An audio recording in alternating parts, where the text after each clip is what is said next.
Do you remember when the gimmick of Night of Champions was that every title in the company had to be defended and that every match on the show had to be for a championship? That was back when the company had 9 titles, and those titles were World Tag Team Championship, Cruiserweight Championship, ECW Championship, Intercontinental Championship, US Championship, WWE Tag Team Championship, World Heavyweight Championship, Women's Championship, WWE Championship.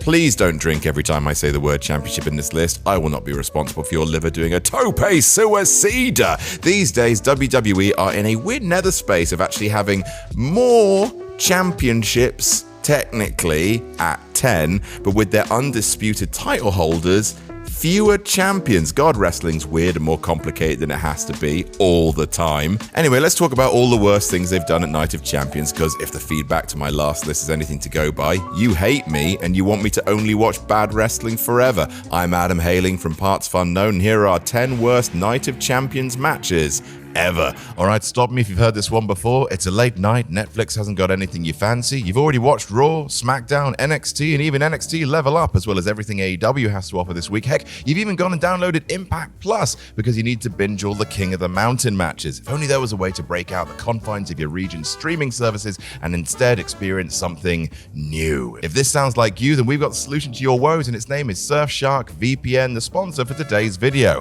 Surfshark VPN is an online tool that allows you to search the web without the constant fear of someone repo manning your personal data right from under your nose. With Surfshark VPN, you can seamlessly encrypt your online data, allowing you to safely and securely do your online banking while connected to a potentially insecure public Wi-Fi.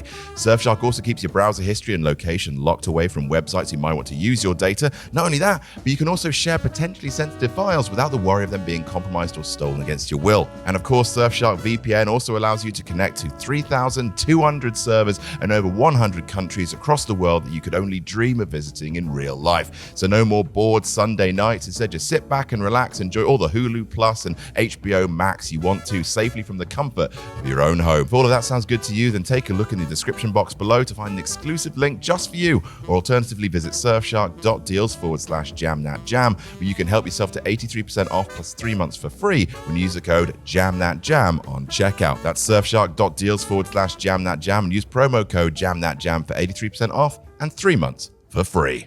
Honourable mention, Ted DiBiase and Cody Rhodes versus Hardcore Holly and Cody Rhodes, 2008. I actually like this angle, but I did want to bring up how funny it was that Cody Rhodes beat himself in 2008, turning heel and abandoning fellow tag team champion Hardcore Holly, joining forces with Ted DiBiase Jr. and winning the tag titles off himself. Doesn't make much sense. Was there a contract for this match? But wrestling doesn't really make sense, so shrug. Number 10, The Miz and John Morrison versus Finlay and Hornswoggle, 2008. Oh good, we're doing a Hornswoggle match, and this time he only has the second stupidest hat out of everyone. Always nice to see 08 Miz. Looks like if Justin Timberlake and Lynx Africa had a baby. Anyway, this is more Hornswoggle bullshit in the same year that he also technically won the Royal Rumble, I guess, because he was carried away by his da without going over the top rope. Fresh off retiring the Cruiserweight title, and thanks for that horny, he has a pop at the tag straps. And you know what? I don't like it, but I'll put it at the bottom of this list because it actually has more spots than the average match because it's Hornswoggle. Everything's a f***ing comedy spot. But hey,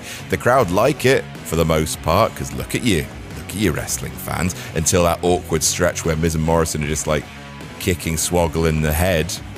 That bit is less funny. Number 9, Kane versus The Undertaker, 2010. Kane and The Undertaker have fought one-on-one on pay-per-view. Guess how many times?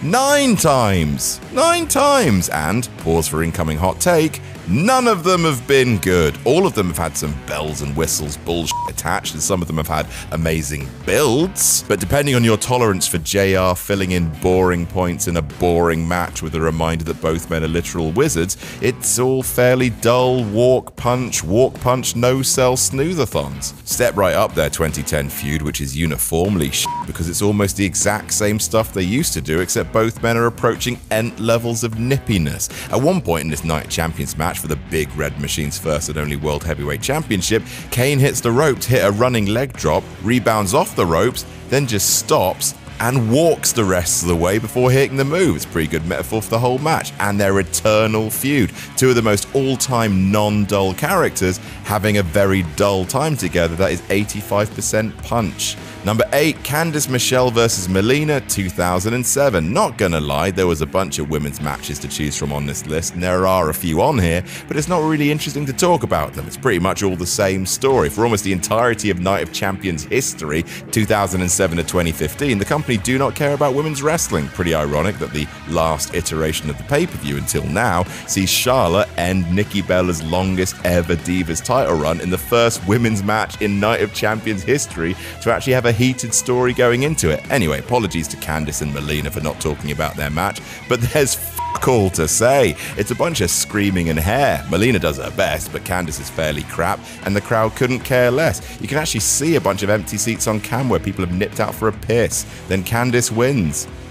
On we go. Number 7, Big Show vs. CM Punk 2010. Normally I wouldn't suggest anyone actually go back and watch any of these matches. Why would I want to osmose my misery into you? But damn it to hell, I really think you should go back and find CM Punk vs. Big Show from 2010. Why? Because Punk cuts a killer promo. Not only on the crowd, on the Chicago crowd. It is wonderful. Suckers them in with "I love Chicago," and then tears apart the crowd, telling them they ruined his city. It's ace. And then out comes the Big Show, cosplaying as a baby, cosplaying as Chavo Guerrero, and fresh off SummerSlam where he beats all 3 members of the Straight Edge Society in one match, Big Show beats CM Punk in 4 minutes, for goddamn hell-ass sake.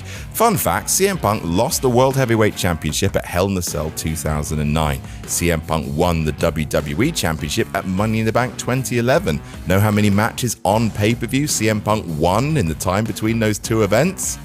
2. Both against Rey Mysterio. That fact is far more interesting than this dumb Big Show match. Number 6, Mickie James vs. Maryse 2009. WWE have filmed a whole bunch of cinematic matches from crazy locations over the last few years, but here's one you may have forgotten. Apparently, at Night of Champions 2009, Mickie James and Maryse fought in a forest, but no one was around to see it, because Jesus Christ, they wrestle in the loudest silence I've ever heard. I mean, this was 2009, a very bad time for women's wrestling when the butterfly belt reigned supreme. Mickie James is a very good wrestler, and Maryse, I'm sure, is a very good person, but she ain't the other thing, at least definitely not here. The match isn't Maxine Caitlyn levels of bad, there's not an insane number of botches, but when a match happens to near total audience apathy and then also lasts for 8 minutes, it's like watching grass grow out of a patch of drying paint. You beg for it to end, and to this day, scientists believe it still hasn't. Number 5, Kane vs. Big Show vs. Mark Henry 2008. Fun fact, one of the staples of Night of Champions is that before the match, they'd zoom in on the banner of that title hanging from the ceiling in the pretty damn cool yearly set they had for the show. Before this match, they zoom in on a picture of the air quotes ECW Championship, which is actually the WWE Cruiserweight Championship with the words ECW Championship on top of it. Why? Why is that? The Cruiserweight title was retired the year before. Did you not want to order a new banner? Did you just use a big sticker? What's happening? Anyway, on paper, this match should be fun. The kind of Haas train wreck that McIntyre versus Lashley versus Strowman ended up being, but no, not these slow boys. This time, it's not really their fault. At one point, Kane takes a bump over the top rope and slams his back into the apron, which puts him out of the match for an extended stretch, leaving Mark Henry and Big Show to improvise on the fly. And if anyone's seen Elimination Chamber 2015, they know how good Mark Henry is at improvising in a crisis. It's fucking not very. Number 4, Michelle McCool vs. Melina 2010. This is the last time we see the Women's Championship on pay-per-view before it's unified. Not only is the belt broken, but it's also being defended by someone who isn't the champion. Just great stuff. Thanks for your service, Women's Championship. At Night of Champions 2010, Michelle McCool defends Layla's women's title, which she unofficially co-owned via Mean Girls Reasons, against Divas champion Melina, and between those 2 belts, despite the women's champion winning, WWE chose to keep the butterfly.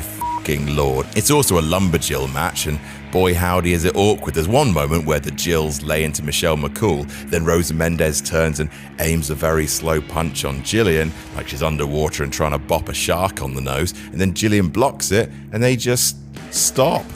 They just walk away with Jillian making this face at Rosa. That's the way the Women's Championship ends. Not with a bang, with a load of old bollocks. Number 3, Santino Marella vs. Umaga 2007. In April 2007, Raw was broadcast from Italy. The first 30 minutes of that show saw Bugsy Malone Vince McMahon come out, pull a rando called Santino Marella from the crowd to fight Umaga for the IC title. Lashley interference, Santino wins the title, lovely stuff. For the next few months, Santino wrestled Chris Masters for the title, winning via fluke pin every time, and now Umaga finally gets his rematch at Vengeance Night of Champions, and it sucks. It's another Luke Owen special. Tiny bit of a match, then Umaga starts punching Santino, doesn't stop, and is disqualified. And then the fans boo. It's the absolute worst finish that WWE have in their arsenal, and they can shove it up their arsenal. There was one of these finishes on a recent list I did of worst WWE Championship matches. When was that match on that list? That was 2007 as well. Fucking 3 months later. WWE, the company that learns its lessons. Number 2, Deuce and Domino vs. Jimmy Snuka and Sergeant Slaughter 2007. 2007 again. Oh, it's a bad show this, as well as the show where Vince McMahon was kayfabe dead, the infamous Chris Benoit awfulness that surrounds it. That's all the same show. Anyway, keeping it light, Deuce and Domino were a pair of Danny Zuko's who rolled around with Cherry, saying, "Oh!" in an Italian way, and they're defending their WWE Tag Team titles against Sergeant Slaughter and Jimmy Snuka. I am really trying to keep this light. The match is just straight up garbage, as you might expect. Snuka is too old to run fast, botching a leapfrog spot with Domino or Deuce, it doesn't matter, and I won't check, landing on the man as he tries to stumble under him. Sarge is not much better. It's all just so shambling and crap. I mean, at least Deuce and Domino retain, because it would have been very WWE to pop the belts on 2 legends for a cheap pop, but instead either Deuce or Domino, and I don't really mind, scores a cheap pin and Snuka and get out of there like greased lightning. Something more cheerful now. And number 1, Seth Rollins vs. Sting 2015. Oh, well, hey, look, Sting has wrestled since. Sting has wrestled about as well as someone his age can, so we know the story ends happily, but Lord, this match was the most horrible experience to watch. Cena and Rollins tore the house down in their match for double champ Rollins' US title, and that was shortly followed by the main event, Sting versus Rollins for the WWE title, and oh man, like for the majority of it, this match is good. It's good. Sting really going for it, trying to make Rollins look strong, and then the buckle bomb into the corner. Sting injures his neck, and he goes down, and it all gets really scary for a little bit. Now, I can watch bad wrestling all day. I can watch heatless, botch-ridden, crap stipulation, confusing, pointless wrestling all day.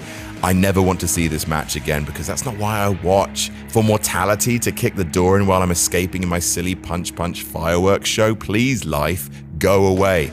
Anyway, Sting is fine. The match was finished as quickly as they could manage it, but yeah, it was horrible.